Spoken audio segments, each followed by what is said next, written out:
Sanibonani la ku-Igcokama nibingelele sifundo. Igcokama Elisha lenziwe ibukwayo lapho khona lizolontsha i-CD yalo isikhova sazwelonke. Uma ngaze abaningi-ke lapho khona ehla ngendiza eyakhona e-workshop lapho khona ehambisa khona ama-CD e-workshop eThekwini. Ubeke esedibana ney'nkinga-ke ey'ningi ney'ngqinamba nje zokuthi kuvaleka umgwaqo, kufike namaphoyisa, kufike nabanye abamsabisayo ngokuthi bazomdubula.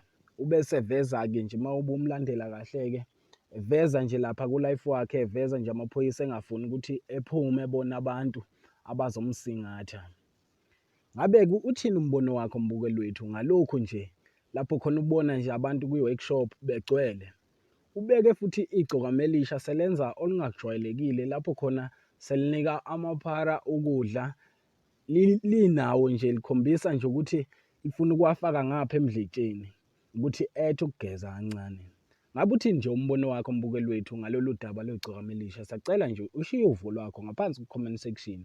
Olunye udaba esikuphathele lona, kubonakala Inkosi Yamagcokama engathi isiyagadwa laphana uma iya emcimbini. Emva kokuthi Inkosi Yamagcokama ivezile nje ukuthi isabisiwe ngokuthi izoya emcimbini, khona bayisabisile ukuthi ngathi bafuna ukuyiginqa phansi. Koda-ke ibeke isilanda unogada ozoyigada uma iya emcimbini.